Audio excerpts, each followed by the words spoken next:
আর এই বর্জক সামনে আসলে আমি একটা টোকানার মধ্যে পড়ে যাই, সেখানে আমার ইবাদতটা হচ্ছে। আর আমার এই ইবাদতে কারাকানি করে গেলে বাজান আমি কেমন করে সাধন দেশে যাব? তাই বলেছে আরো যদি বেলাইতে হতো বিচার, আমার বুঝে যেত মনের আধার।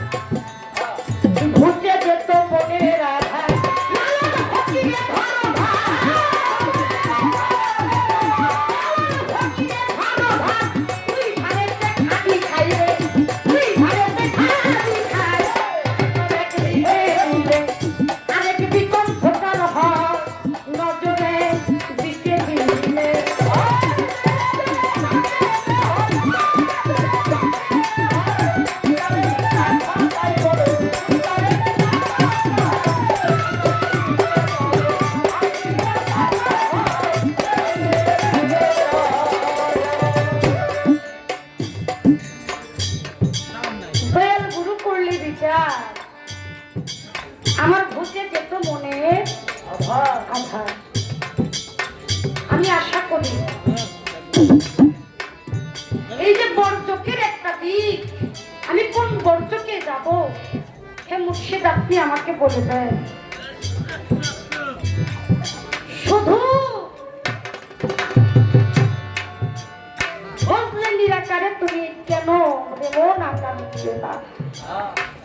আমার গুরু বলেছে বাজার, এই হাত দিয়ে তুমি পরে সম্পদ কখনো ধ্বংস করল না, এই মুখ মিথ্যা কথা বলল না, এই পাও দিয়ে কখনো কোনো অপকর্ম করল না। আমি পারজানা সরকার এই সব দুনিয়ার মোহমায় পড়ে আমার সর্ববিপুল কারো নাই, আমার পর একের পর এক আমি নিজেকে বিলুপ্ত করে দিচ্ছি, একের পর এক পাপ কাজে লিপ্ত হয়ে যাচ্ছি। আমার দ্বারা তো আমার মুর্শিদের কবরটা হচ্ছে না, আমি পারছি না আমার মুর্শিদ বর্জকটাকে ধরে রাখতে। আপনার একটু রহমত একটু দয়া হইলে আমি হয়তো আমার এই বর্জকে যেন নির্লীন থাকতে পারি, এই নীল এবং নূরের মধ্যে দিয়ে ব্যবধান বাজান আপনি একটু ধ্বংস করে দিবেন, যাতে আমার বর্জকটা এক জায়গায় একভাবে আমি দিতে। এবারে আমার বলছে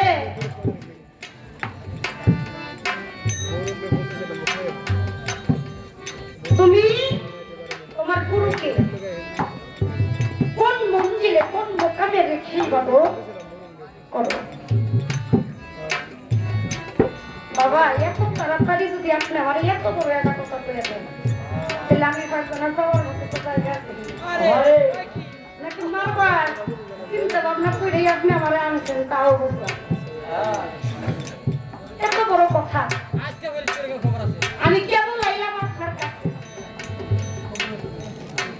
কেমন আপনার কাছে আমি আসলাম, আর আপনি এত বড় একটা কথা, এই কথাটা এই জায়গায় যদি কেউ মীমাংসা দিতে পারে, তার মধ্যে তার গুরুর মধ্যে আর কোনো ভেদ থাকে?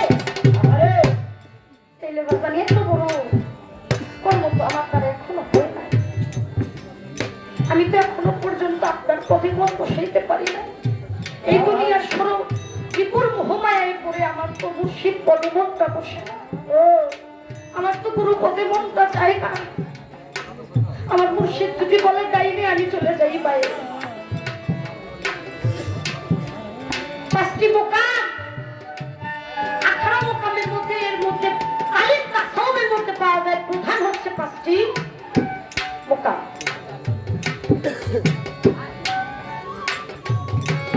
পাঁচটি মঞ্জিল, কেউ বা আবার বলে 15টা।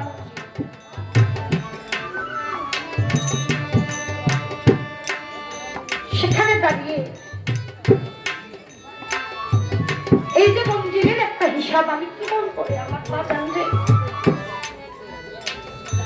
আমার বান্ধব আমার মুর্শিদ বলেছিল, তুমি যদি তোমার মুর্শিদকে পাইতে চাও, তোমার মুর্শিদকে ভালোবাসতে চাও, তোমার এই হাত দুইখানাকে মুর্শিদের করে দাও, তোমার এই চোখ দুইটাকে মুর্শিদের করে দাও, তোমার এই পা দুখানাকে মুর্শিদের করে দাও।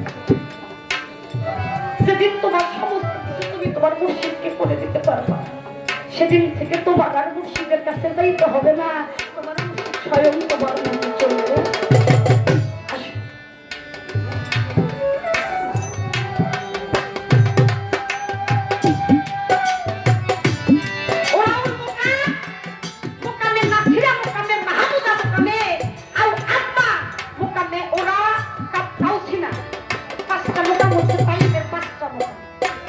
সেখান থেকে 5টি মন্দির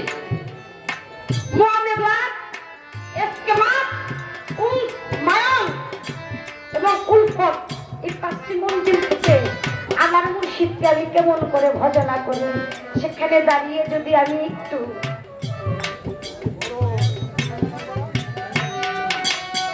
চলে যাই শ্রীকৃষ্ণ এবং রাধিকার প্রেমের মাঝে,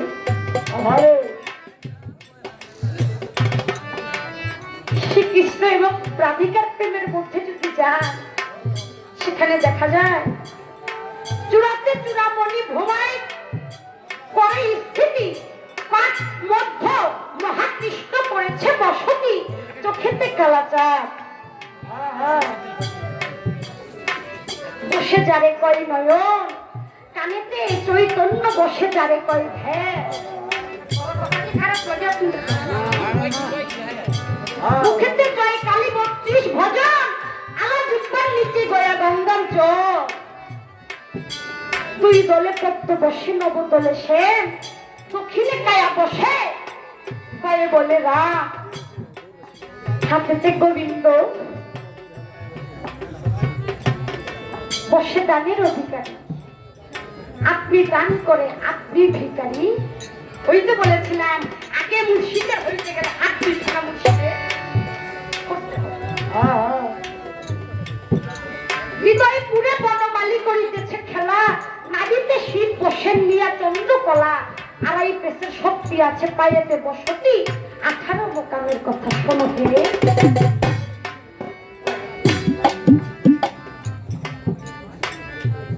আমি যখন আমার মুর্শিদের কাছে যাব, আমার সমস্ত অঙ্গ প্রত্যঙ্গের মধ্যে আমার মুর্শিদকে নিয়েই আমার একটা বসবাস, আমার মাঝে মাঝেই আমার মুর্শিদ, আমার মাঝেই আমার মুর্শিদ। আমি যখন বাজান আপনার কাছে আমার নয়ন দুইখানা সদা সর্বদা তাকিয়ে থাকে কোন কর্মকার আমার মুর্শিদকে একটু রাজি খুশি করা যায়,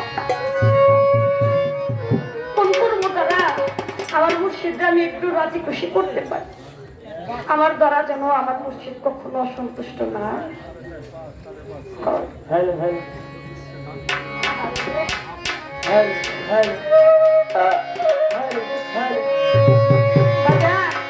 একজন ভক্ত যখন পীরের বাড়িতে যায় লক্ষ্য করে দেখবেন ওই ভক্ত যে কেমন হয়ে যাচ্ছে তা তো বলে বোঝাতে পারে না। মুর্শিদ প্রেমের যে একটা যন্ত্রণা তার মধ্যে, মুর্শিদ নামের যে একটা ক্ষুধা তার ভিতরে, এটা কাউকে বাবা দেখানো যায় না। এই যন্ত্রণাটা সর্বদা অন্তরের মধ্যে দিয়ে ঘুরে, আর সেই দিন ওই মুর্শিদের স্বরূপ ছবিখানা তার মধ্যে সে একবার দেখতে পায়, তার সমস্ত যন্ত্রণা সে ভুলে যায়। সেখানে দাঁড়িয়ে সাধকের মুখে শুনেছিলাম একজন মানুষের, একজন ভক্তের জন্য ঈদ হচ্ছে তার মুর্শিদ রূপটা দর্শন করা। আমি তো আপনার প্রেমে সমস্ত কিছু বিলীন করে দিয়েছি, আর আমার আর মন না। সেখানে দাঁড়িয়ে বাবু কবি রসিক সরকার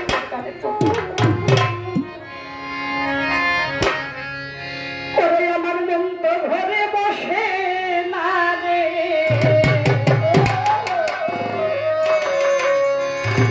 এই প্রান্ত ঘরে বসে না রসিক সালাম জান মুর্শিদের পিড়িতে আমি হইলাম দেওয়ানা। ঘরে বসে না রে, প্রান্ত ঘরে বসে না আমার বাজানের পিড়িতে আমি হইলাম দেওয়ানা। আমার মন তো ঘরে বসে না রে, প্রান্তে ঘরে বসে না আমার দয়ালের পিড়িতে আমি হইলাম দেওয়ানা।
একটা কথা কি বলবো, একটা আসরে দুই একটা কথার প্রয়োজন আছে। চন্দ্রপাড়া পাক দরবার শরীফে নাম আপনারা অনেকে শুনেছেন না? সেই দরবারে যখন মালিক হযরত চাচা সৈয়দ আবুল ফজল সুলতান আহমদ চন্দ্রপুরী নকশবন্দি মুজাদ্দিদ রহমাতুল্লাহ উনি থাকাকালীন ওনার কিছু পাগল ছিল। কথা কি বলবো বাবা? ওনার কিছু একান্ত পাগল ছিল। তখন দরবারে ভক্তবিন্দু 70 থেকে মতান্তরে 72।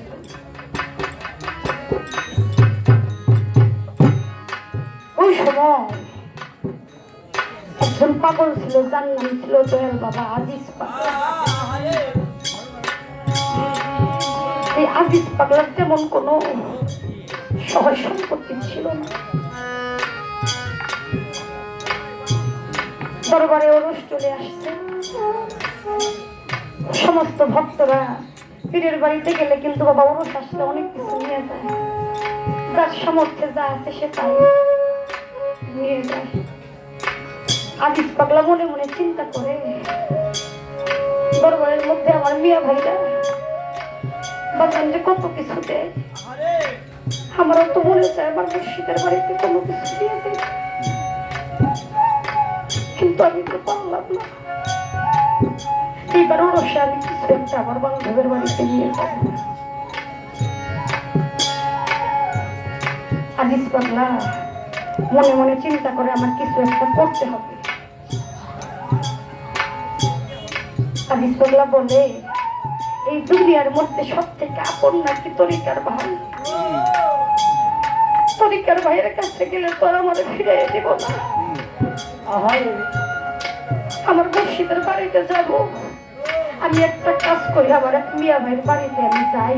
ও যদি একটা কাজ আমারে দেয়, এই কাজের মাধ্যমে আমার বিনিময়ে যা দিব ওইটা নিয়েই আমার দয়ালের বাড়িতে পাশেই তার এক পীর ভাইয়ের বাড়ি, সেখানে চলে গেছে। গিয়ে বলতেছে, মিয়া ভাই দরবারে তো রস চলে আসছে, আমার তো মুর্শিদের বাড়িতে নেবার মতো কিছু নাই, আপনি জানেন, তখন আমার একটা কাজ দিবেন মিয়া ভাই।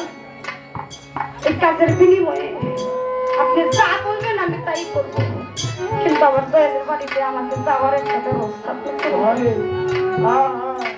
ভাইটা মনে মনে চিন্তা করে, একটু পাগল মানুষ, করে দিয়ে এই সুযোগে আমি অনেক কিছু করে রাখতে পারবো। তাই আমার কাছে তো তেমন কোনো কাজ নাই, আমার ক্ষেতের মধ্যে খিরাই হয়েছে, তুমি যদি সকাল থেকে সন্ধ্যা পর্যন্ত আমার এই খিরাই গুলা নিরাই দিতে পারো, এর মধ্যে সব থেকে যে বড় খিরাইটা, এই খিরাইটা আমি তোমার দিব। আমার খারাপ লাগতেছে? এই খিরাইটা আমি তোমারে দিব, এই খিরাইটা নিয়ে দরবারে। আজিজ পাগলা মনে মনে খুব খুশি হয়েছে। শেষ পর্যন্ত তো একটা রাস্তা আমার হইল। সকাল থেকে সন্ধ্যা পর্যন্ত সেই রৌদ্রের মধ্যে খিরাই তুইলা গুরু ভাইয়ের বাড়িতে জমা করছে। গুরু ভাইও তার কথা মতো সব থেকে বড় খিরাইটা আজিজ পাগলাকে দিয়েছে। আজিজ পাগলা খিরাইটা হাতের মধ্যে নিয়ে কতক্ষণ মুখের মধ্যে জমা খায়, কখনো চোখের মধ্যে লাগায়, কখনো বুকের মধ্যে লাগায়, কখনো মাথার মধ্যে লাগায়। আমার মুর্শিদের বাড়িতে নিয়ে যাবো। আর দরবারে ওরা শুরু হয়ে গেছে, হাজার হাজার ভক্তবৃন্দ আসতেছে যাইতেছে। আজিজ পাগলা হাঁটতে হাঁটতে দরবারে গেছে, দেখতেছে তার মিয়া ভাইরা একজনে 50,000, একজনে 5,000, 10,000 গরু ছাগল নিয়ে আসছে, বাজারের কাছে নজরানা দিয়ে ভক্তি দিতেছে। আজিজ পাগলা মনে মনে চিন্তা করে,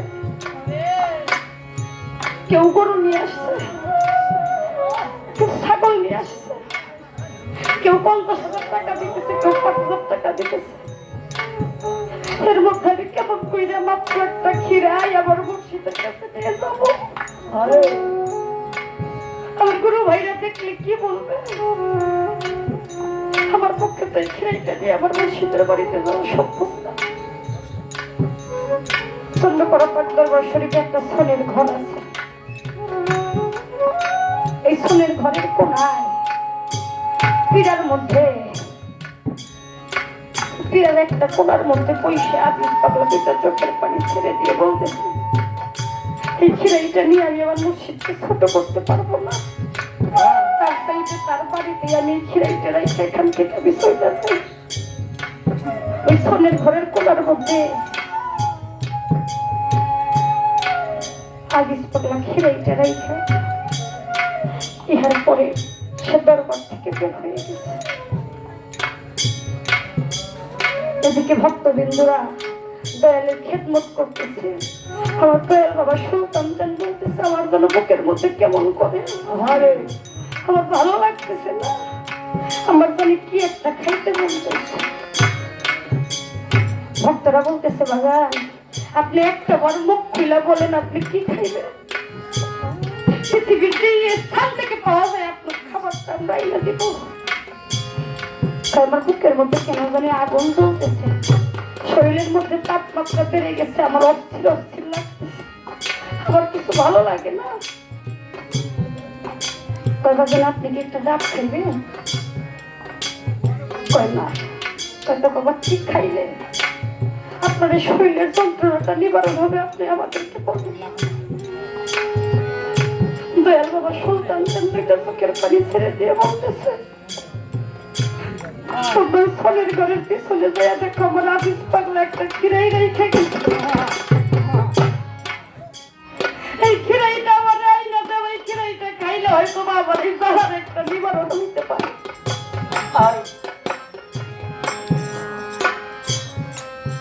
বাবা আপনি বুঝলেন কেমনি? বাবা আজকে আমার দরবারের মধ্যে যে যেই খেদমত দিচ্ছে না কেন, সব থেকে মূল্যবান, সব থেকে কাছের খেদমত হইল আমার এই খিরাইটা। আমার আবিস পাগলা আমারে ভালোবাসা এই খিরাইটা আমার আইনে দিয়ে গেছে। লজ্জা পাগল দিকে তোমাদের সামনে আসে নাই, আমার পাগলের খিরাইটাই দূরের মধ্যে রেখে গেছে, তোমরা খিরাইটাই না আমার। তারাও ভক্ত, আমি ভাববো না আমিও ভক্ত বলে নিজেকে দাবি করি, কিন্তু আমি কি ভক্ত হইতে পারছি? আমি কি ভক্ত হইতে পারছি? বাবা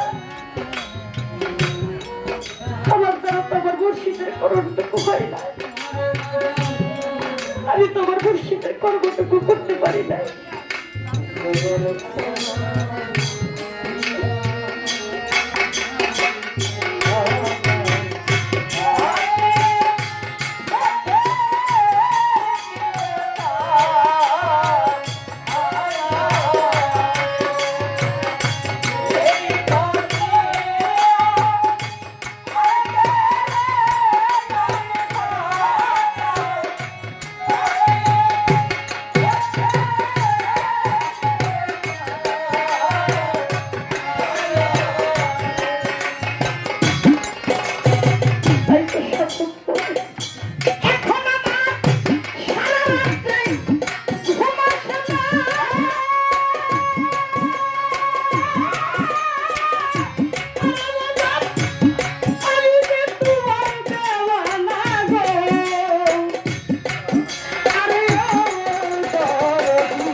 রে